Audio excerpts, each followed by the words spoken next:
Good afternoon, everybody. This is Paul DiMambro. So real quick, today I'm going to talk about AUS Readings, Automated Underwriting System. Most of the consumers do not understand it. They don't know what it is, and they don't care to. But I think you should know something about it. So with real quick, I'm just going to specifically speak on conventional loan. FHA, VA, AUS, USDA loan, they have their own version. So if a company is required to run an AUS reading and get an approved eligible, there are certain things that we have to follow through on this. So with the conventional loan, most cases we have to run the AUS loan. It helps keep the loan officer on track to find information, find program. Do we have to tweak the debt income ratio, pay off certain liabilities? Do we need extra income? It's like a puzzle. Try to make things work. In a lot of cases, it helps us keep your loan on track. And I think it's an awesome tool. However, the unfortunate part, if you're trying to get a pre-approval out and maybe the loan officer is not doing a job correctly, he or she is going to put spotty information in there just to get something to read, approved, eligible, so you can go shopping. Once you get the offer accepted, things fall through the crack, you don't get a loan. Or worst case scenario, you go for the most expensive loan outside the QM to a non-QM block.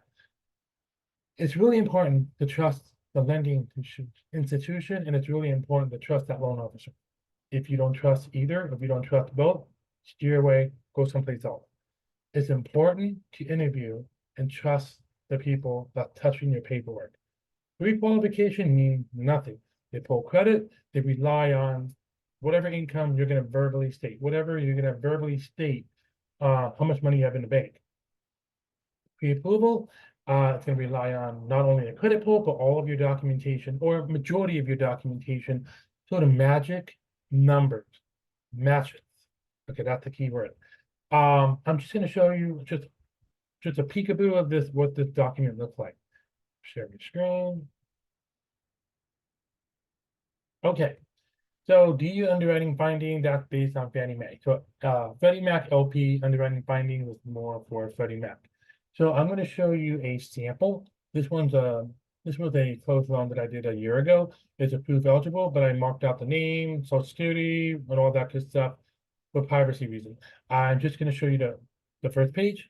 So when we run an application to an automated system, it just tells us about this loan a little bit, and it's also going to tell us, oh, based on what it's reviewing the application, based on reviewing the credit report, and potentially reviewing quality control, public information, it's going to populate information, and it's going to say, oh, if this is this, or if this is showing up, we need documentation, or it might say, we need 2 months of bank statements or 2 months of income. It's going to help us with that. Some cases they might say, oh, we only need 1 month. So what I'm getting at is it keeps us on track if the loan officer is doing their job correctly. Your loan would close in most cases, okay?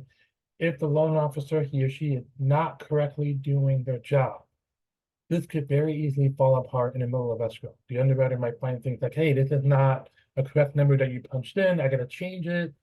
And by the time the underwriter changes it, maybe the reading might come back ineligible, and you may not have a loan. Or you may have to go to a different loan that's outside the box, which is non-QM, which is a lot more money and maybe require more down payment.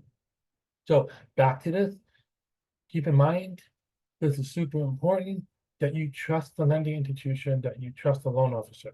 Last but not least, that I want to point out, generally FDIC bank, just in general, not all of them, but just in general, we have, well, excuse me, they have what's called overlay.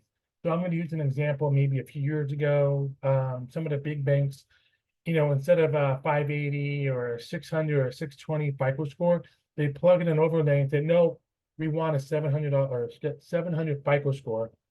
If your FICO score is under 700, it will come back ineligible. They can manipulate to scrutinize, restrict the loan just for the books.